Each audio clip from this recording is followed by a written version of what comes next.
प्रस्ताव पारित किए। सबसे पहला तो जब पहलगांव में निर्दोष निहत्थे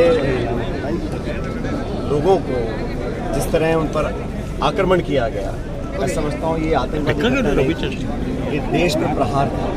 और पहलगाम की घटना के लिए जो भी मुंहतोड़ जवाब पाकिस्तान को देना है उसके लिए भारत पूरी तरह तैयार है। और राहुल गांधी जी ने कहा, खड़गे साहब ने कहा, न सिर्फ संपूर्ण विपक्ष लेकिन 140 करोड़ एकजुट हैं आतंकवाद का सफाया करने के लिए। और जो भी पर्याप्त और उचित जवाब देना है तो सरकार को देना चाहिए। इसमें कोई किसी प्रकार की आशंका किसी को ना हो, क्योंकि जब इस प्रकार का आक्रमण भारत के ऊपर होता है तो उसका जवाब पर्याप्त मात्रा में देना चाहिए। उसके बाद छोटे करने के लिए जो भी कदम उठाना है, हमने पहले भी कहा, भारत सरकार को तमाम अपने साधन एकत्रित करें, जो इंटेलिजेंस की सूचनाएं हैं, जो संसाधन हैं, और एक ऐसा जवाब मिलना चाहिए ताकि दोबारा ये आतंकवाद के माध्यम से भारत पर इस प्रकार को हम लोगों को अस्थिर करने के लिए, हमारे बीच दरार पैदा करने की जो नाकाम कोशिश कर रहा है पाकिस्तान, उसको हमेशा हमेशा के लिए समाप्त करना चाहिए। सप्लीमेंट्री मेरा यही है कि जल जीवन मिशन को लेकर जो मंत्री जी की गिरफ्तारी हुई है उसको भाजपा ये कह रही है कि अगर मंत्री इस तरह के आरोप लग रहे हैं तो मुख्यमंत्री तक ये आज जाएगी।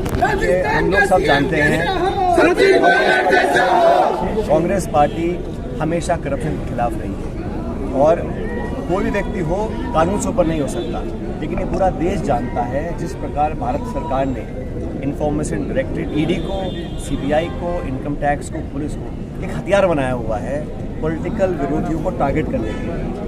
जो राजनीतिक विरोध करते हैं भाजपा का, उस पर लगातार नोटिस मिलते हैं, छापे पड़ते हैं, अरेस्ट करते हैं। ईडी का जो कन्विक्शन रेट है वो 1% है।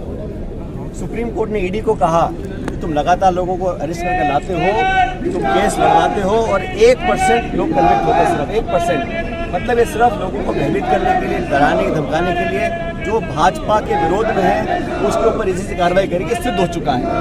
लेकिन जांच से कोई डरता नहीं, जांच करिए, लेकिन सिर्फ और सिर्फ राजनीतिक बदला लेने के लिए अगर काम करेंगे तो उसको भी देखेंगे। सर खड़गे जी, ये बड़ा मुझे खेद है इस बात का कि मणिपुर हमारे भारत का हिस्सा है। वहाँ पर जिस प्रकार के हालात पैदा हुए हैं उसके लिए कौन जिम्मेदार है? वहाँ भी डबल इंजन सरकार है, भाजपा की सरकार, और केंद्र में वहाँ पर भी। और वहाँ पर जो नरसंहार तरह से हुआ है, जो शोषण हुआ, बलात्कार हुआ, हत्याएं हुए, निर्मम तरीके से लोगों को कत्लेआम वहाँ किया गया, और वहाँ पे प्रधानमंत्री जी आज तक नहीं गए और उस स्थिति को सुधारने का कोई उन्होंने कदम में नहीं लिया। वहाँ के नागरिकों को बराबर का अधिकार है इस देश में रहने का, सुरक्षित जीवन व्यतीत करने का।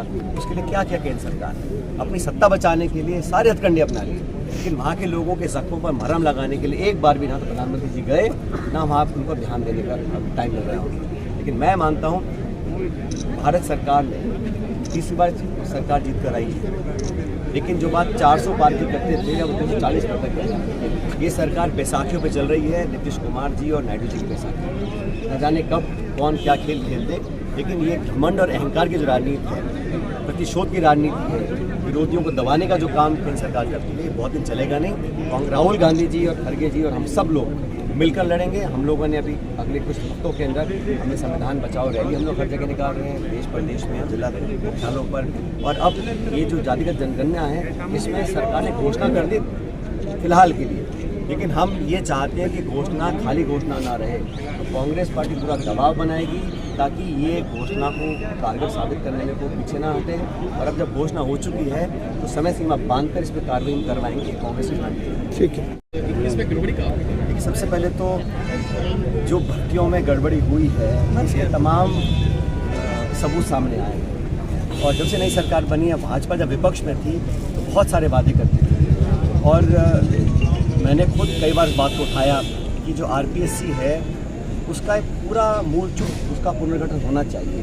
तमाम तरह के आरोप लग रहे हैं, लोग जेलों में बंद हैं, उसका संचालन करने का जो तरीका है वो पारदर्शी रहा नहीं। वो एग्जाम्स में पेपर लीक होना, नौकरियों में धांधलीबाजी होना, हम लोग मांग कर रहे थे कि जब कमेटी बैठी, कमेटी ने कहा रद्द होनी चाहिए, सरकार के मंत्री कह रद्द होनी चाहिए, सारे आंकड़े आपके पास है, तथ्य। तो ऐसी क्या मजबूरी है, क्या व्यवस्था है कि आप नहीं करना चाहते? लोगों को न्याय मिले, ईमानदारी से बच्चे जो पढ़ाई करते हैं उनके साथ धोखा ना हो, इस बात के सब पक्षदार हैं और सब मांग करते हैं। लेकिन सरकार के न जाने क्या मजबूरियां हैं। और जो भी आरोप किसी पे लगते हैं तो मुझे लगता है कि सरकार की जिम्मेदारी है कि उसका स्पष्टीकरण मिलना चाहिए।